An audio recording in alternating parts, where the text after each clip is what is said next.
Какви съставки трябва да съдържат продуктите през зимния сезон, за да са подходящи и за да са ефективни за състоянието на кожата, за подхранване на кожата?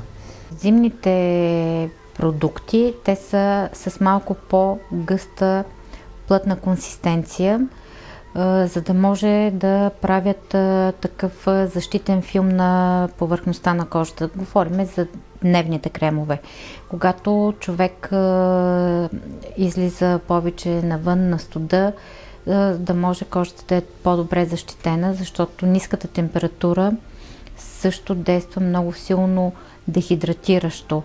Плюс слънцето, вятъра и те стават много факторите, които изсушават кожата. Заради това е по-добре зимните кремове да са малко по-плътни. Значи, като активни съставки, хубаво е да са богати на витамин Е, витамин А, защото действат регенериращо. Носещата основа е хубаво, ако е пчелен восък, натурални масла. При това положение правим една по-добра защита на кожата. С каква честота трябва да се прилагат маските на кожата през зимния сезон? Колкото по-често, толкова по-добре. В общи линии, когато човек усети, че кожата му е много опъната, суха, зачервена, раздразнена, тогава е добре да си прави подхранващи, хидратиращи маски в къщи.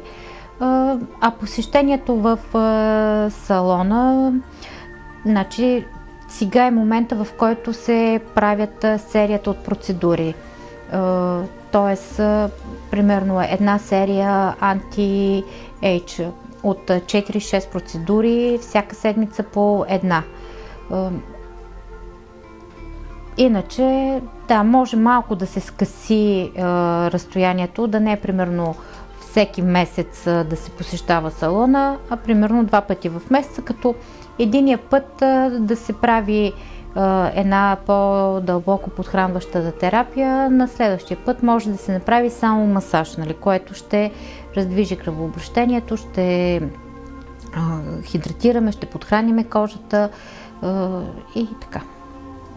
Какво ще препоръчаш като грижа за кожата, например, на жените на 25 години и тези на 45 и над 45, вероятно грижите са различни? Определено грижите са различни поради факта, че една по-млада дама или господин, при тях обменните процеси са все още много интензивни и организъмът е млад и се справя по-добре с външните фактори. Но и те ежедневно трябва да нанасят дневен крем, вечерен крем, но примерно те могат, нали, и лекичко да забравят, понякога, нали, могат да си позволят да забравят вечерните кремове, но дневните кремове в никакъв случай зимата задължително, нали, да се използват, за да си съхраняваме кожата. Съответно 35 тук не могат да си позволяват да забравят да се грижат за себе си, а пък за 45 въобще. Нали, там освен кремовете, допълнително серуми, нали, много по-интензивна грижа трябва да се полага. Няма как да препоръчвам определена марка козметика, но почти във всички марки козметики има кремове, които са специално разработени за студеното време. Така че нека да се грижиме правилно за себе си и да си търсим подходяща козметика в зимния период. Нормално е. Този крем, който го използваме зимата, тъй като той е по-плътен, по-тежък, лятно време няма как да го използваме, защото той ще ни тежи, ще ни мазне, няма да се чувстваме комфортно. Но горе-долу количествата на продуктите са такива, че да свършват за даден сезон. Ето един вариант, докато клиентката е с маска на лицето, можем да се погрижиме за кожата на ръцете. Това са нашите издайници относно възрастта. Това, което ще направим, е една подхранваща терапия в комбинация с парафинова маска на ръцете. Освен това, удоволствието е много по-голямо, нали, докато си почиваш с маската на лицето, нали, някой да ти погрижи ръчичките е супер. Да не говорим, че се прави масаж на ръцете, което допълнително стимулира организма. Съответно, терапията започва с ексфолиране на кожата на ръцете, отстраняване на повърхностните мъртви клетки, за да можем да направим пропускливостта на кожата по-добра и нанасяйки последващите активни съставки да могат да проникнат по-качествено. Защо се спираме в вариант парафинова маска на ръцете в този сезон? Защото такава терапия може да се прави по всяко едно време на годината, но тъй като все пак започваме вече есенно-зимния период, спираме се на по-топлите терапии и парафина има много силно противовъзпалително въздействие. Хора, които страдат от артритни болки, се чувстват също много добре, когато се направи такава терапия на ръцете. Така че тук, освен естетическата грижа, която е за кожата на ръцете, имаме и една чисто профилактика и подобряване на жизнения статус като цяло на организма. Профилактиката е най-важното нещо. По-добре е да правим периодична профилактика, отколкото след това да възстановяваме и да лекуваме. Тъй като ръцете зимата са изложени постоянно на студ, имаме по-тънка кожа, много често ръцете ни измръзват, съответно в възрастта се получават едни възрастови изменения, одебелявания на кокълчета, изкривявания, получават се чупливи ногти, пак вследствие на студа. Правейки си една такава терапия, ние елиминираме голяма степен от всички тези негативни влияния. Пилинга, който използвахме, съдържа, той е с захар и екстракт от цитруси, което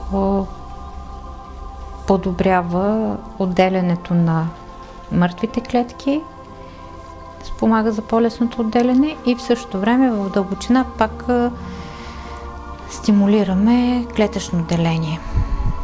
В общи линии всичко, както в всяка една терапия козметична е насочена да подобриме метаболизма, да изчистиме тялото от натрупаните токсини и да му помагаме то само да се преборва с всички вредни въздействия. Да му даваме един допълнителен тласък. Този продукт, който нанасяме в момента, това е силно подхранващ крем с екстракт от орхидея, масло от макадамия и също така съдържа масло ши, които са богати на много витамини. Също така съдържат микроелементи, макроелементи, което дава една допълнителна енергия на тъканите. Както на кожата, така и на ногтите. С тази терапия забавяме появата на старческите петна, предотвратяваме напукването на кожата от студа. Освен, че отдава топлина в момента, което засилва, когато тялото се загрее, нормално е има съдоразширяващо въздействие. Допълнително, тъй като това е минерално масло, ремиnerализираме кожата. От самото засилване на кръвообращението съответно подобрява и поемането на активните съставки, които сме положили преди това под парафиновата маска. Може да се прави и лятото, но сега при 35-40 градуса няма да ти е много приятно да те загряват допълнително. Лятно време се правят други терапии, които пак са подхранващи, хидратиращи за кожата на ръцете, но няма този загряващ момент.